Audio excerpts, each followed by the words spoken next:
আসসালামু আলাইকুম রহমতুল্লাহি ওবরকাতুহু। সম্মানিত দর্শক, আপনারা হয়তো অনেকেই দেখেছেন যে ইউরোপীয় ইউনিয়নের কিছু কর্তা ব্যক্তি তারা অতি সম্প্রতি একটি বক্তব্য দিয়েছেন। এটি কি সংবাদ সম্মেলন নাকি আহ, কোন একটা উপলক্ষে এই বক্তব্যটা দিয়েছেন আমি স্পষ্ট নয়। তবে এরকমই একটা খবর আমি সেই মানব জমিনের যে সংবাদ সেই সংবাদের মাধ্যমে জানতে পেরেছি। এখানে ঘটনা যাই হোক না কেন, এই ধরনের একটা ঘটনা ঘটবে বা এরকম একটা পরিবেশ পরিস্থিতি তৈরি হবে, এটা আমরা বাংলাদেশে যারা রাজনীতি নিয়ে আলাপ করি, আলোচনা করি, তারা অনেক আগের থেকে এটা জানি। অর্থাৎ খবরের মূল যে প্রতিপাদ্য সেটা আগে বলে নিই, সেটা হলো ইউরোপীয় ইউনিয়ন তারা চাচ্ছে ডক্টর মোহাম্মদ ইউনূস এই মুহূর্তে যে কাজগুলো করছেন, অর্থাৎ সংস্কার করছেন, রাষ্ট্র সংস্কার করছেন, এটি অব্যাহত থাকুক এবং এই কাজটির জন্য তারা তাকে পর্যাপ্ত সময় দিতে চান। অর্থাৎ তিনি দ্রুততার সঙ্গে তাড়াহুড়ো করে এভাবে ডিসেম্বরের মধ্যে করুন বা 2026 সনের জুনের মধ্যে করুন, এরকম টাইম ফ্রেম ইউ দিতে চাচ্ছে না। তারা বলছে যে এই কাজগুলো অনেক ভালো, এটা নিয়ে যদি আরও দীর্ঘ সময় নিয়ে কাজ করতে পারে দেশ একটা সুন্দর স্থিতির উপর দাঁড়ায় এবং ইউরোপের দেশগুলো যেভাবে সভ্য ওইরকম বাঙালিও সভ্য হোক, তাহলে কি হবে, ইউরোপীয় ইউনিয়নের সঙ্গে আমাদের যে ব্যবসা বাণিজ্য সম্পর্ক সেটা আরও উন্নততর হবে। এক, ২ নম্বর হলো যে ডক্টর মোহাম্মদ ইউনূস তিনি একজন পিএইচডি হোল্ডার, ইউরোপে থেকেছেন, ভালো ইংরেজিতে কথা বলেন।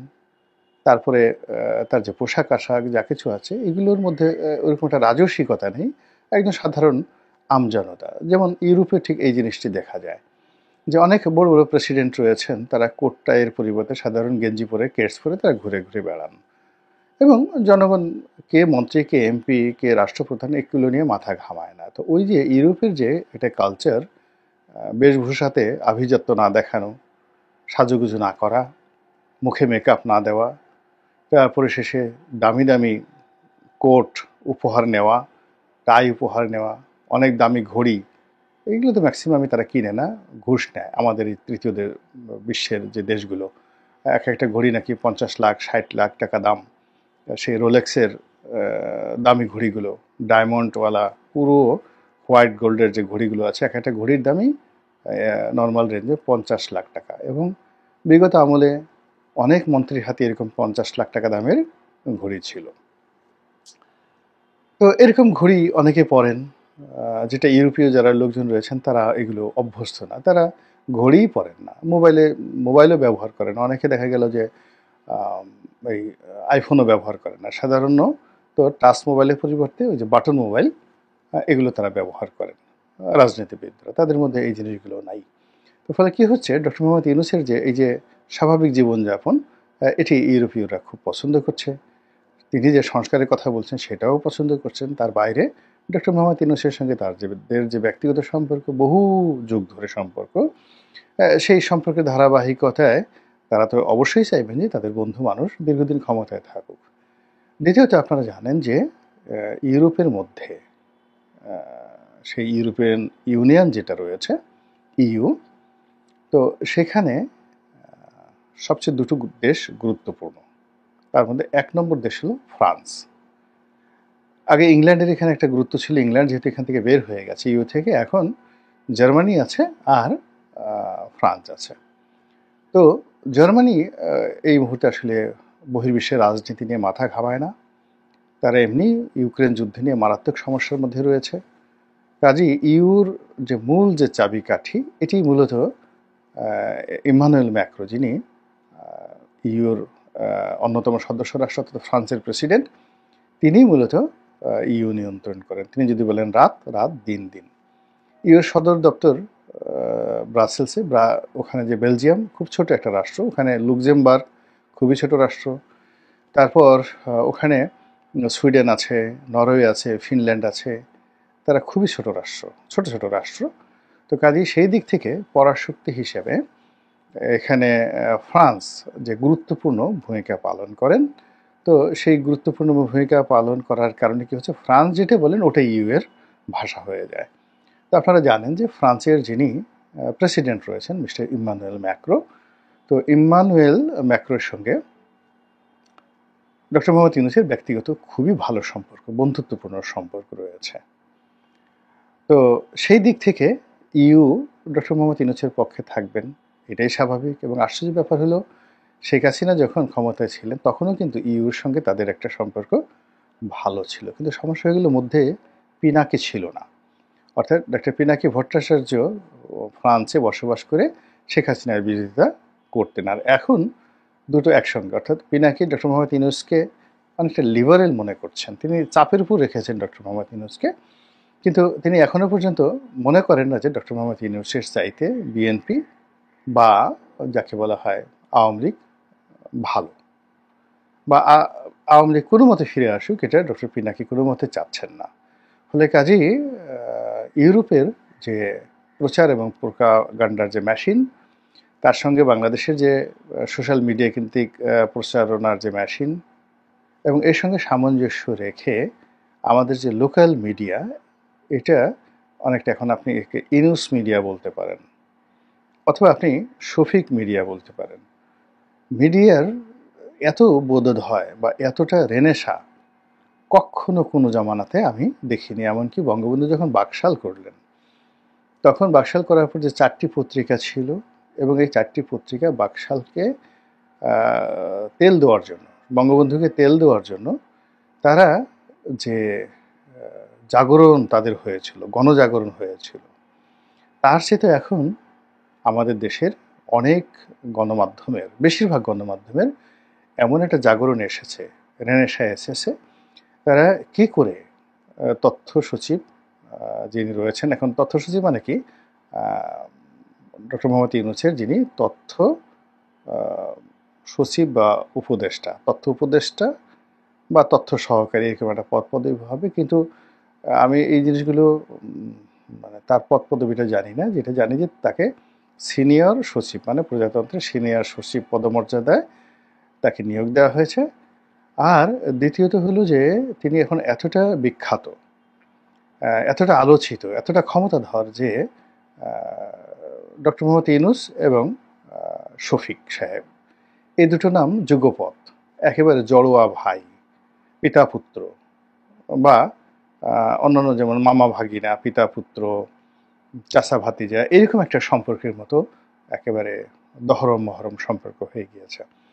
এখন ডক্টর মোহাম্মদ ইউনূসের সঙ্গে এমনি আগে থেকে মিডিয়ার একটা ভালো সম্পর্ক, তার সঙ্গে জনাব শফিকেরও এই নতুন পদ পদবীর কারণে স্থানীয় মিডিয়ার সঙ্গে সম্পর্ক। আর তিনি যেহেতু একসময় বিদেশি সংবাদ মাধ্যম এএফপির বাংলাদেশ ব্যুরো চিফ ছিলেন, প্রধান ছিলেন, তো কাজেই আন্তর্জাতিক যে মিডিয়াগুলো, সেই মিডিয়াগুলোর সঙ্গে তার একটা সম্পর্ক থাকবে, এটাই স্বাভাবিক ব্যাপার। ফলে কি হচ্ছে, সিএনএন, আল জাজিরা, তারপর ফক্স নিউজ, এরপর আপনি the Telegraph, new York Times, Sunday Times, Washington post থেকে শুরু করে বিদেশে আরও নাম করা পত্রপত্রিকা, ফ্রান্সের লামন্ডে, এরকম অনেক, জাপানের পত্রপত্রিকা, সবার সঙ্গে ডক্টর মোহাম্মদ ইউনূসের যে সম্পর্ক, সেটার সঙ্গে ডক্টর মানে ইউনূসের যে এখন রাইট হ্যান্ড মিস্টার শফিক, তার সম্পর্কের কারণে মিডিয়াটা মূলত একেবারে পরিপূর্ণভাবে একটা নতুন জাগরণের তৈরি হয়েছে। যে কোনো মূল্যে ইউনূস সাহেবের সকল কর্মকে এনলাইটেন অ্যান্ড হাইলাইট করতে হবে। আর এর ছোঁয়া গিয়ে পড়েছে সামাজিক মাধ্যমে। সামাজিক মাধ্যমে একটা ভাইব তৈরি হয়ে যাচ্ছে, কখনো নেতিবাচক, কখনো নেতিবাচক। তো এইগুলো এখন আমি ধরুন কথার কথা ডক্টর মোহাম্মদ ইউনূসের সমালোচনা যদি করি, কিন্তু 3টা সমালোচনা করার পর যদি একটা পজিটিভ কথা বলি, তখন লোকটা করবে কি, লোকগুলো করবে কি, আমার কথাটা গ্রহণ করবে যে এর কারণে আমি 3 দিন গালাগালি করেছি। তো কাজেই যারা ইউনূস বিরোধী লোক, তারা চতুর্থ ভিডিওতে দেখা গেল আমি ইউনূসের পক্ষে বলে ফেললাম যে ও মাই গড, তার মতো মহামানব আর হয় না। তো এভাবে আসলে সোশ্যাল মাধ্যমে যে পলিটিক্যাল বিহেভিয়ার, ইকোনমিক বিহেভিয়ার, এটা একটা নতুন প্যাটার্ন তৈরি হয়ে গেছে আমাদের এই অন্তর্বর্তীকালীন সরকারের জামানাতে, এবং যার পুরোটাই ডক্টর মোহাম্মদ ইউনূসের অফিস নিয়ন্ত্রণ করছেন।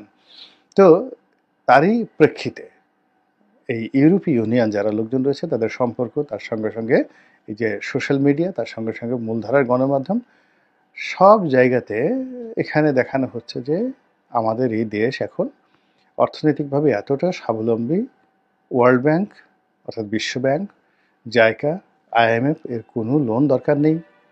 ২ নম্বর হলো যেখানকার মানুষ এতটা সুখে আছে যে তারা ডক্টর মোহাম্মদ ইউনূসকে ছাড়তে চাচ্ছেন না। আরও ৫ বছর ১০ বছর আজীবন তিনি থাকেন।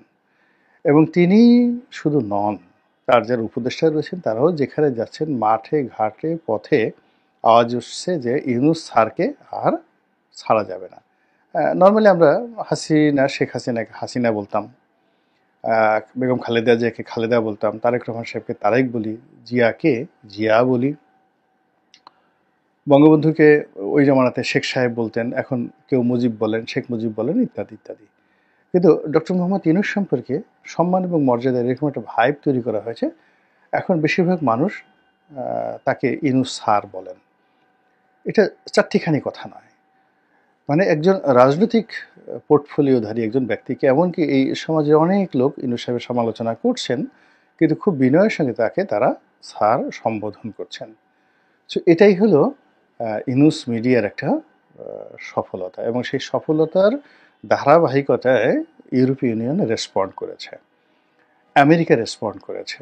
আমেরিকার অনেক কর্তা ব্যক্তি আসা যাওয়া করছেন গোপনে প্রকাশ্যে, অনেক সামরিক বেসামরিক ব্যক্তি আসছেন গোপনে প্রকাশ্যে, অনেকে এসে আমাদের সাথে কথা বলছেন, মানে আমজনতার সঙ্গে কথা বলছেন, অনেকে মিডিয়ার সঙ্গে কথা বলছেন, অনেকে আবার গোপনে সেনাপ্রধানের সঙ্গে, আবার গোপনে ডক্টর মোহাম্মদ ইউনূসের সঙ্গে কথা বলে যাচ্ছেন। মানে ইট মিনস ইউনূস সাহেবের জন্য একটা করিডর স্পেস তৈরি করার জন্য ইউরোপ এবং আমেরিকা চেষ্টা চালাচ্ছেন। আর এ সকল চেষ্টা চালানোর ফলে ডক্টর মোহাম্মদ ইউনূসের যে মিশন এবং ভিশন এটি দীর্ঘায়িত হচ্ছে। আর তার কাছে যারা লোকজন আমজনতা যা কিছু চাচ্ছে, নির্বাচন যা কিছু চাচ্ছে, এগুলোতে পর্দা পড়ে যাচ্ছে, ভীষণ রকম একটা পর্দা পড়ে যাচ্ছে। এই কারণ হলো আমরা সবসময় সাদা চামড়ার যারা মানুষ তাদের সার্টিফিকেটকে পছন্দ করি। ইউ বলেছে সংস্কার দরকার, এবং ইউ যদি বলে যে তোমরা যে সংস্কারগুলো না করো তাহলে আর তোমাদের দেশ থেকে মাল নেব না, সঙ্গে সঙ্গে দেখবেন সমস্ত গার্মেন্টসের মালিকরা ডক্টর মোহাম্মদ ইউনূসের সাথে দেখা করবেন, এবং পুরো রাজনীতিতে একটা নতুন অলিগার শ্রেণী তৈরি হয়ে যাবে। এবং এটা ডক্টর মোহাম্মদ ইউনূসের জন্য ওয়ান্টুর বিষয়, তিনি ইচ্ছা করলে এখনই এটা পারেন। তারপর আমেরিকাতে একই অবস্থা, এবং তিনি দেখেন এই যে কাতারের ভিসা বন্ধ হয়ে গেছিল, এখন ডক্টর মোহাম্মদ ইউনূস একটা টেলিফোন করে সেই ভিসা আবার নতুন করে চালু করে দিয়েছেন। কাতার না, ঠিক মানে যেটা দুবাই, সংযুক্ত আরব আমিরাত, যেটাকে UAE। এটি নিয়ে মিডিয়া খুব খুশি যে এরকম ঘটনা কখনো ঘটেছে, কাতারে এইভাবে যদি ভিসা বন্ধ করে দেওয়া হয়, দুবাইতে ভিসা বন্ধ করে দেওয়া হয়, এখন মক্কাতে যদি ওমরার ভিসা বন্ধ করে দেওয়া হয়, এই জিনিসগুলো ইউনূস সাহেবের মতো মানুষই হ্যান্ডেল করতে পারেন। কাজেই এই যে মহামানব, যাকে আল্লাহ রাব্বুল আলামিন স্পেশালি ডিজাইন করেছেন, স্পেশালি তৈরি করেছেন, যোগ্যতম করেছেন, তারপর শেষে আমাদের উপরে তিনি নাজিল করেছেন। কাজে এই নিয়ামত, এই রহমত, এই বরকত, এই রত্ন, এই মণিমাণিক্য, এগুলো হারানো যাবে না। এবং এটা শুরু হলো এই EU এর এই সার্টিফিকেশনের মাধ্যমে। দেখা যাক পরিস্থিতি কোন জায়গায় যায়, কি পরিণতি ডেকে নিয়ে আসে, এবং আমরা আগামী দিনগুলোতে কোথায় যাই। মহান আল্লাহ আমাদের সবাইকে হেদায়েত দান করুন এবং হেফাজত করুন। আসসালামু আলাইকুম ওয়া রাহমাতুল্লাহি ওয়া বারাকাতুহু।